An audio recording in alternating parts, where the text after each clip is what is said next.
ভারতবাসী হয়ে ইংরেজকে এই দেশ থেকে তাড়িয়ে এই দেশের সার্বভৌমত্বের স্বাধীনতার লড়াই আমরা লড়েছিলাম। আমরা কে হিন্দু, কে মুসলমান, কে কোন দল আমরা সেদিন যেমন দেখিনি, আজ ভারতবর্ষের সংবিধানের এই সংকটময় মুহূর্তে যখন ভারতবর্ষের নির্বাচিত সরকার সে রক্ষক হয়ে আজ ডাইনির মতো ভূমিকা নিয়েছে, সবাই তাকে ভয় পেয়ে পিছিয়ে যাচ্ছে, কিন্তু জমিয়ত উলামা হিন্দ ভারতবর্ষের মিস্টার টমসনের গুলি কামান শুলিকে যারা উপেক্ষা করে বুক পেতে দিয়ে মিস্টার টমসনকে দেশ ছাড়া করেছে, ভারতবর্ষের এই জমিয়ত উলামা মিস্টার ডায়ার যে ওই জালিয়ানওয়ালাবাগে নির্বিচারে মানুষগুলোকে পাখির মতো হত্যা করেছে, সেদিনও আমরা মিস্টার ডায়ারের গুলি শুলি কামানের কাছে আমরা পিঠ দেখাইনি, বুক পেতে দিয়ে বরণ করে নিয়েছিলাম। মারো গুলি, কিন্তু ভারতবর্ষের 1 ইঞ্চি জমি তোমাকে ছাড়বো না। আমরাই সেই দল।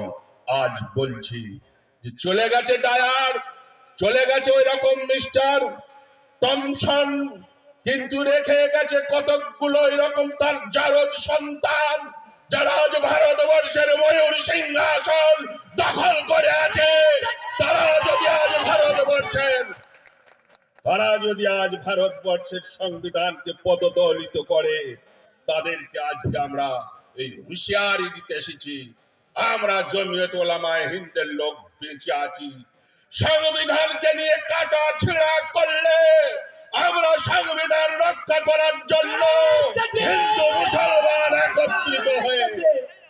হিন্দু মুসলমান একত্রিত হয়ে আবার মিস্টার ডায়ারের মতো তোমাকে দেশ ছাড়া করব, এই অঙ্গীকারের শপথ নেওয়ার জন্য আজকের এই মহতী বিক্ষোভ সভা। এই সভা দিকে দিকে হচ্ছে এবং আগামী দিনেও হবে, বলুন ইনশাআল্লাহ। আমি যে কথা বলছিলাম, কি করেছে? সংবিধান পদদলিত করেছে। মহামান্য সুপ্রিম কোর্ট বলেছে যে মসজিদের ভিতরে যদি অমুসলমান সদস্যকে নিয়োগ করা হয়, তাহলে তো গোটা মসজিদের অস্তিত্বটাই তো বিপন্ন হয়ে যায়। মন্দিরে গিয়ে যদি কোনো মুসলমানকে মেম্বার করা হয়, যে পূজা অর্চনা আরতি কিছুই জানে না, তা ওই রকম ধরনের হিজড়ে নিয়ে গিয়ে বসানোর মতো তো হবে। সে কোনোদিন মায়ের ভূমিকা নিতে পারবে? কি করতে চলেছে ভারতবর্ষের এই মহান দেশের প্রধানমন্ত্রী? কি করতে চাচ্ছে? বলছে মসজিদ, মাদ্রাসা, মক্তব, ঈদগাহ, খানকা, দরগাহ যা যেখানে আছে সেখানে গিয়ে ইন্টারফিয়ার করবে আমার 2 জন অমুসলমান প্রতিনিধি। অমুসলমান বলে আমরা ঘৃণা করি না, নিশ্চয় অমুসলমান তারা আমার প্রতিবেশী বন্ধু, কিন্তু তা বলে তিনিও তো মসজিদের মেম্বারে যেতে চান না। তাহলে এর মাথায় কি পোকা উঠেছে রে? হ্যাঁ, এর মাথায় কি হয়েছে? এই মাথা মোটা। ওনারা ক্যাবিনেটের ক্ষমতা নিয়ে বলল যে না, মসজিদ মন্দির আর মসজিদ, মাদ্রাসা, ঈদগাহ, কবরস্থান এই সব জায়গায় গিয়ে 2 জন প্রতিনিধি আমাদের থাকবে। তারপর আবার বলল শুধু তাই নয়, ওয়াকফ ট্রাইব্যুনাল, ওয়াকফ কমিশনার, তিনি ওয়াকফ সম্বন্ধে যা বলবে সেগুলো মেনে নেওয়া হবে না। কালেক্টরকে বসাবো সেখানে, আর ডিএম কে বসাবো ওর মাথায়। ডিএম যা বলবে যে এটা ওয়াকফের জমি, তাহলে ওয়াকফের জমি হবে, নচেত হবে। এই আজগবি আষাঢ়ে গুল, ওই খামখেয়ালি মোহাম্মদ বিন তুগলুকের মতো আমাদের মহামান্য চাওয়ালা আমাদের বিশ্বগুরুর মাথায় যখন এসেছে, ওই বিশ্বগুরুর মাথায় ভালো চিন্তা আসেনি, ওকে জলাতঙ্ক রোগীর মতো ভূতে ধরেছে।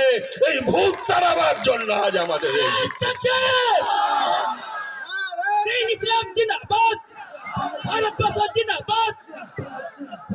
এই ভূতে ধরেছে। দুর্মতি কুবুদ্ধি।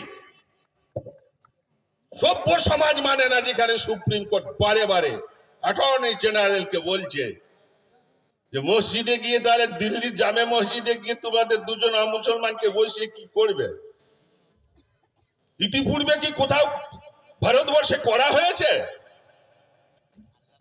আবার বলছেন মহামান্য বিচারপতি, তা যদি করা না হয়, তোমার কাছে যদি কোনো দৃষ্টান্ত থাকে তাহলে বলো।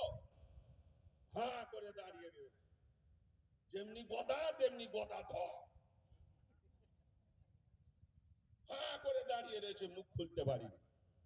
অতএব বন্ধু, আজকের এই প্রতিবাদ কোন জাতির বিরুদ্ধে নয়, সংবিধানকে নিয়ে যারা আজকে এরকম ধরনের ছেলে খেলা করছে, ওই রকম খামখেয়ালিপনা যারা করছে, ওদের